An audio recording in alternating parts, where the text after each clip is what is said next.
Hello, it's me, and today I'll be doing a review on my NECA's Crimson Typhoon, who I bought quite recently to customize some extra hands for him to make the saw blades, which I will do sometime.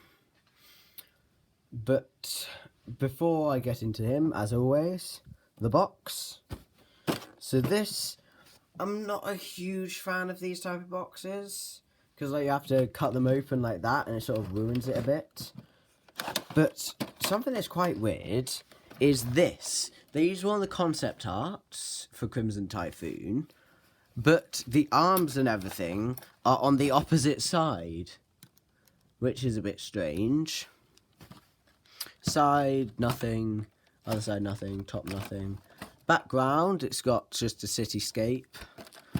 On the back, it's got another picture of Crimson Typhoon, Mark IV Jaeger.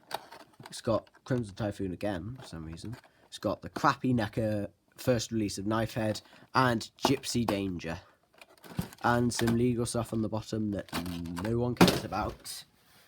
So, first with this guy, I love Crimson Typhoon. This is a brilliant figure, but there are a few things with him that NECA could have done a million times better.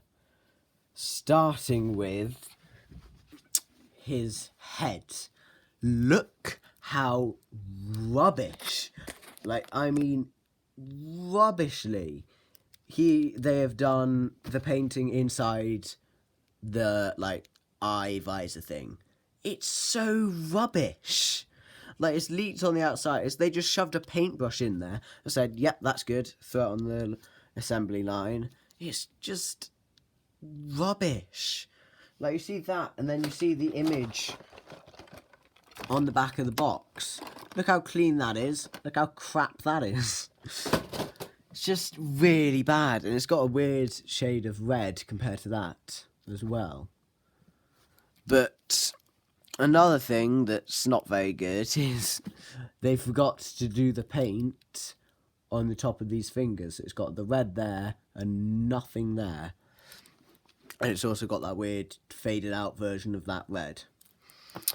But some of the good... Also, another bad thing is that the joints that they've done for this guy are one of the most stupid designs I have ever seen. So what they did, so it's got a joint and they just put these in and these pop out so easily. Look, I've already lost that one and that one and I think that's it. But and that one as well. Up there, there's nothing in that one. It's so bad that they've done that. It's just a real shame that there's so many bad things about this guy. Because I love Crimson Typhoon. He's probably my favourite Jaeger. It's just this is not an amazing figure. In terms of, that and crappy style joints. But some of the good things are these that they've done. All the patterns on him look amazing. So it's got the Crimson Typhoon logo there and there. Got these, which I don't know what they are. They look like little pieces of bread. Don't know what they're meant to be. It's got Japanese and then Crimson Typhoon. I think that just says Crimson Typhoon in Japanese. Then it's got on the back some more of those little bread-shaped things. Crimson Typhoon again there, and then the Japanese bit again. Another Crimson Typhoon logo. Got these sort of 3 thrusters there. Got these 2 things. Don't know what they are. Fuel things? Maybe? I don't know. Maybe they're the batteries, because this guy's an electric one. And then it's got another Pacific Defense Corporation Federation. There, you can't see it very well. Pacific Defense Federation. And then it's got the Pan Pacific Defense Force logo there. It's got some nice yellow lines all over it, which looks quite nice. Another Japanese thing. Some really weird black lines there. And then some bit of yellow spilt over there for some reason, which I don't know why that is. But I really like the design of Crimson Typhoon. Like, I really like the two arms on this side, because like they've got actually a quite decent amount of articulation. Would have liked it if they put a few swivels in here and there, but I'll get to that in the articulation bit. Something that would have been nice if they released a different version of this would be if it actually already had the blades to make its thundercloud formation, where it's got blade, blade, and blade. But I'm going to make that. Probably not for this, because I don't know how to do that one, but I'm definitely going to do these two, which I'll show you one day once I've actually done them.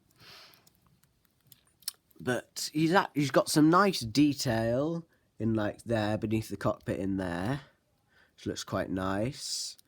It's got some little white lines there, some little markings. Got some sort of, I think they're meant to be like air vents, but they didn't actually make them 3D. Got a little bit of the spine bit thing there. And some really horrible seam-liney things over the top here. Not this big one around there, that's meant to be there. But these weird things, like that line there and that line there, they're really horrible. Don't know why they had them. But then it's got his massive shoulder pad with his big cannon, which you never actually get to see him use in the film. So you don't really know. So, like, for all we know, this could shoot a purple laser like Shin Godzilla. You never know. Or it could be just the same as Gypsy's plasma cannon. But I quite like to think like it's a different thing, like maybe like a flamethrower or something. But then this, it's got a really weird thing there, like a really just plain, smooth, little bone-shaped thing there. And then these are meant to be like joints attaching the head to the bits in here, but they just look like long earrings, which is quite strange. But it's got some nice details here.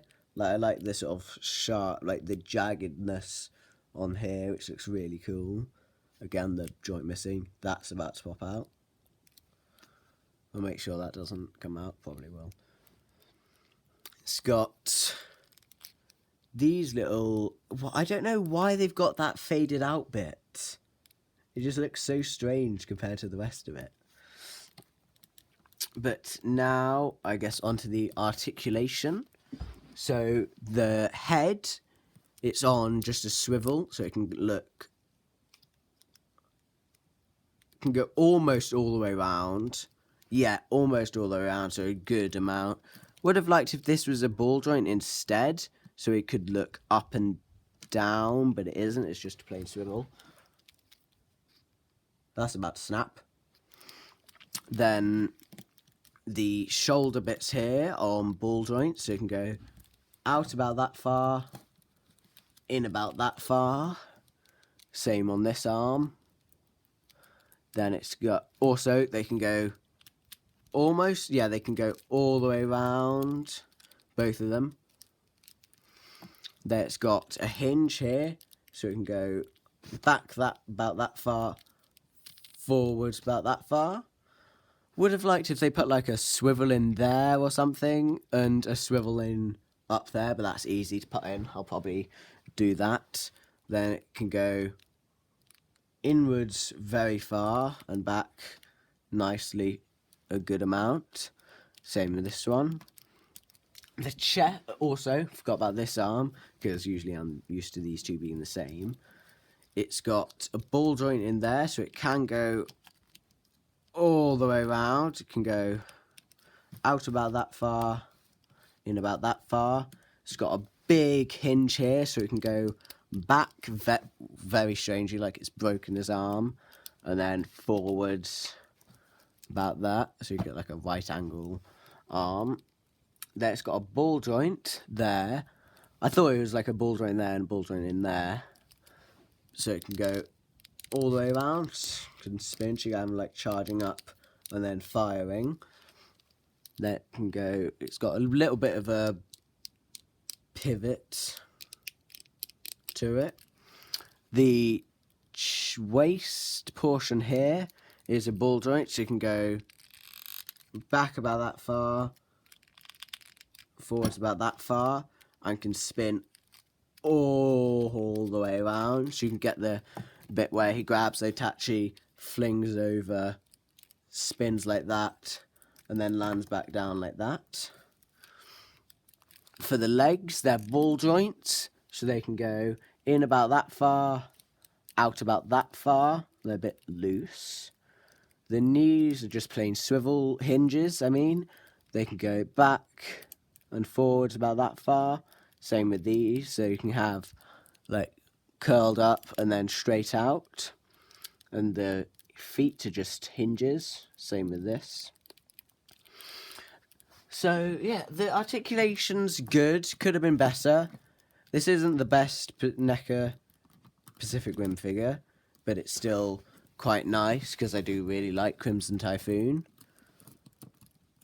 But yeah, I'm probably gonna change like all the leg joints and stuff to wire, so he has better articulation and stands up, because this is really, really loose, so he likes to fall over. Usually I have him like in that position.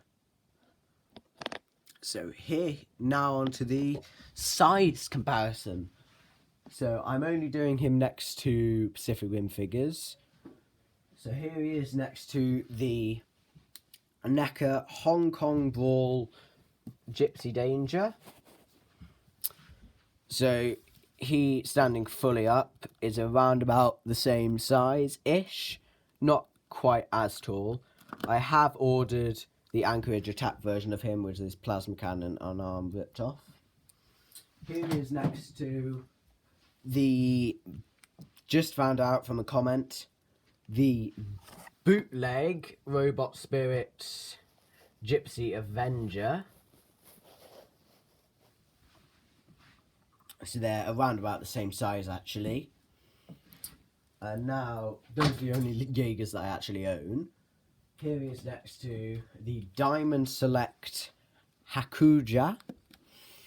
So that's actually quite a good match for him, because he's actually, Hakuja's pretty big compared to him.